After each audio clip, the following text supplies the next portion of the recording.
It's hard to review your favorite old movie based on your favorite book written by your favorite author, especially when you first read and watched it during the days of young and innocent love. But I'll give it a try. The greatest war film you have never seen, and the love story that was never meant to survive. Before there was a Casablanca, before there was an English Patient, there was Arch of Triumph. A war film with no battles, a love story drenched in silence, a man running from his past, a woman escaping her future. Released in 1948, starring Charlize Boyer and Ingrid Bergman, this film isn't about World War II in the way most films are. It's about the war inside us. It's the story of Revik, a refugee soldier with a false name, haunted by torture, memory, and guilt, and Jean Madou, a tragic torch singer whose beauty burns brighter than her hope. Based on haunting novel by Eric Maria Remarque, Arc of Triumph never became a household title. But maybe it's because it was meant for everyone. It's meant for those of us who know that even in Paris, under the glow of the Arch of Triumph, there are places the light never touches. Revik, the surgeon who could heal anyone except himself. He operates in secret, he sleeps under false identities, he drinks alone. Revik is a kind of character that could only be written by someone like Remarque, someone who had been there. Charles Boyer plays him not as a hero, but as a ghost wearing a skin. Every line on his face feels carved by war. Every look in his eyes is hiding another name he can't say out loud. Unlike modern war protagonists, Revik isn't a soldier with a mission. He's a man with no home, no country, and no clear future. And that's what makes him so revolutionary. Arc of Triumph doesn't give us a man trying to save the world. It gives us a man trying to disappear inside it. In Remarque's novel we read, he had to become a shadow, moving between the ruins of yesterday and the nightmare of tomorrow. The film tries to hold onto the shadow, and in doing so creates a hero we don't admire, but one we understand. Jean Madou, the most beautiful tragedy in wartime Paris. Before she says a word, she already breaks your heart. Ingrid Bergman Jones Madou isn't just a woman. She's memory wrapped in red lipstick and regret. She sings in a deep-lit clubs, performs a man she doesn't love, and walks through Paris like someone searching for a door back into her own story. When Ravik and Jean meet, it's not romance, it's recognition. Two broken people who see the scars in each other and mistake it for home. But here's the brilliance of the film. Jean isn't just a love interest. She's the question Ravik can't answer. Can someone truly love when all they have never known is loss? Berman plays her like a woman, dancing on his eyes, allergy and doomed, and desperately trying not to fall through. And when she smiles, you don't trust it, because in this world, smiles are things we were to survive. You have never seen Paris like this. Not in postcards, not in Hollywood musicals, and definitely not in typical war dramas. Here, the Eiffel Tower is a rumor. The cafes are full of fear. Arch of Triumph turns Paris into a purgatory, a crossroads for the exiled, the haunted, the forgotten. The hotels are temporary graves. The streets are lined with silent deals. Every room smells of secrets. This isn't the city of love. It's the city of survival, and that's what makes the film feel so modern, so relevant. Long before Europe faced new refugee crisis, Arc of Triumph was asking, what happens to people who have lost everything but still wake up the next morning? The cinematography bathes the city in the fog and muted lights like a dream that's been kept awake too long. And through the fog walks Revik, not to find peace, but simply to keep moving. Most war films bring you bullets, Arch of Triumph brings you silence, and what it costs. Revik, played by Charles Boyer, isn't fighting Nazi with guns. He's a surgeon without a country, performing secret operation in back alleys and avoiding deportation by a threat. But he's a secret the film doesn't scream but whispers. The real war isn't outside. It's inside Revik, every second. He's a man carrying survivor's guilt like it's stitched into his coat, a man who's brilliant with his hands, but broken in his heart. Remarque, who himself lived this reality, wrote pain with precision, and Boyer honors that every line he delivers sounds like someone walking on emotional glass. The way Revik helps Arthur, even while falling apart himself, is where this movie stops being just a story and becomes a confession. Let's talk about the dialogue, because in Arch of Triumph it's not just clever or poetic, it's a lifeline. You feel remark in every phrase, a man who knew what it meant to lose a homeland, a love, a reason, and instead of screaming, he wrote, "Don't talk to me about the future." Revik says, "There's no such thing for people like us." That's not a line, that's a wound dressed as sentence. Even minor characters speak with the exhaustion of people who outlive their hope. There is not one wasted word. Everything means more than it seems. And yet, the movie never feels theatrical or overwritten. Because when you survive trauma, you don't perform, you confess. This is what makes Arch of Triumph special. The words don't just move the plot, they haunt you long after the credits roll. Most love stories are about two people coming together. This one is about two broken souls colliding. When Revik meets John Madhu, played by Ingrid Bergman, the city around them is grey, heavy, and uncertain. They don't fall in love, they cling to each other, like castaways in the same storm.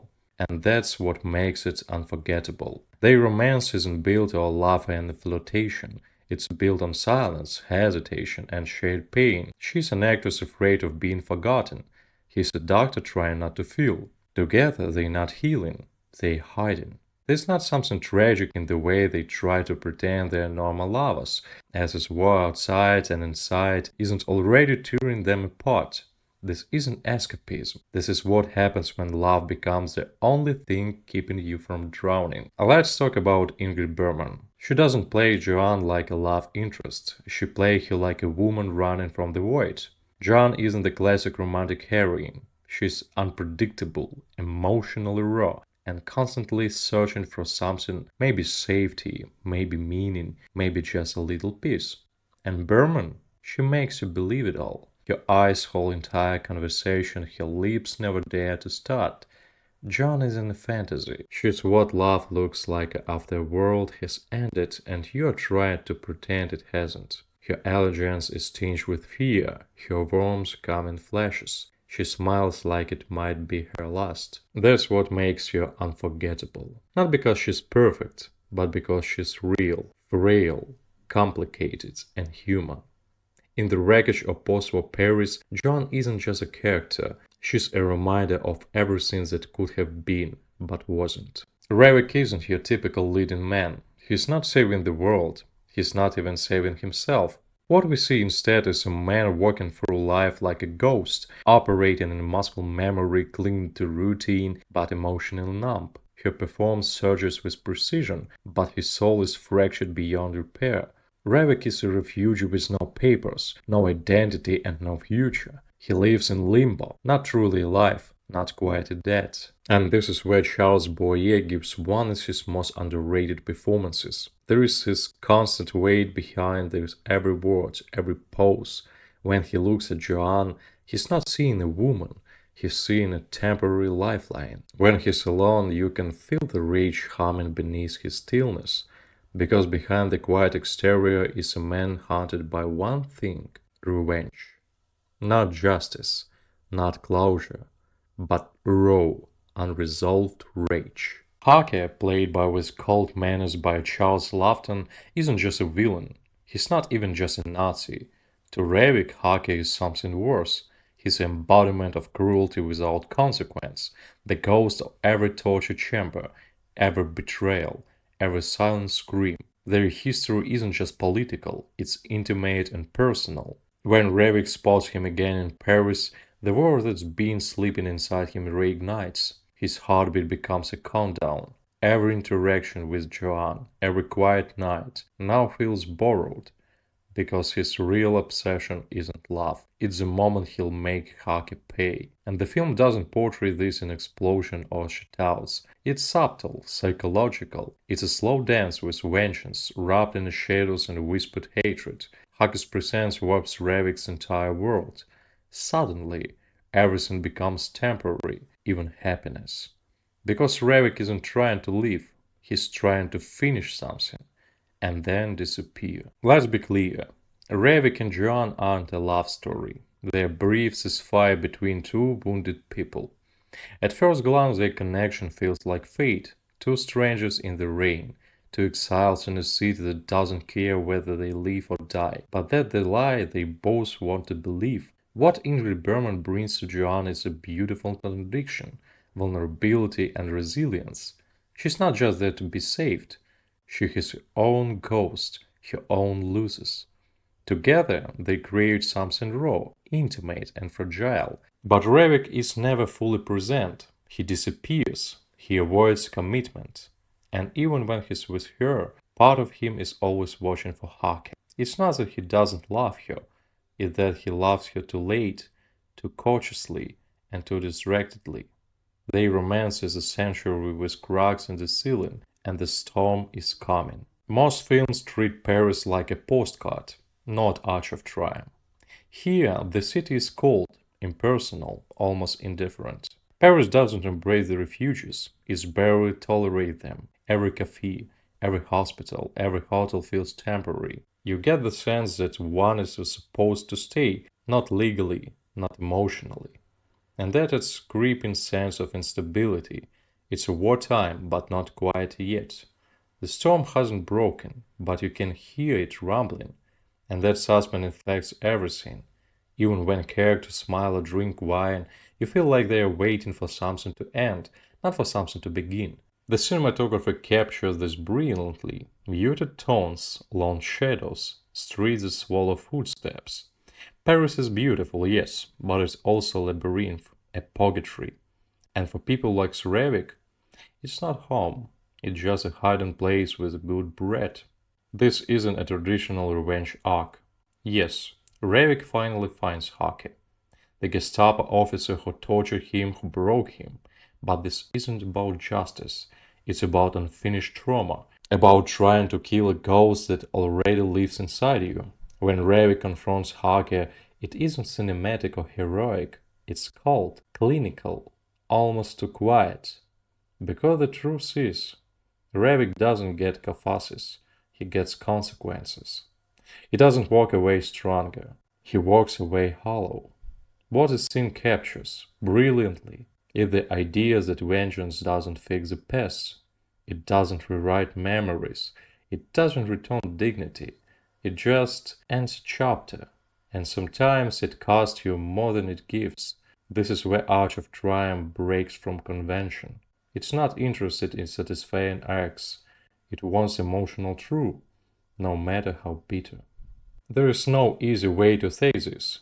John's death destroyed the film's center.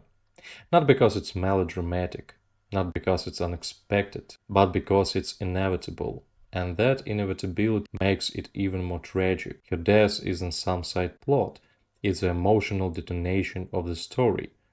All the delays, the missed chances, Revik's detachment, they lead here. She dies not just because of war or illness, but because Revik couldn't choose love over fear in time. And when she's gone, we feel it. There's no last minute miracle, no poetic closure, just loss. A deep, slow burning kind of loss that doesn't shout, it just lingers. This isn't just about death, it's about how we carry regret when it's too late to say, I love you. Thank you for joining me in my favorite movie review. If you enjoyed it, don't forget to like, share, and of course subscribe. I truly appreciate every one of you. Let's make movie review not just informative, but truly beautiful and engaging together. This was Amello. I'll be seeing you the next time. Ta-da!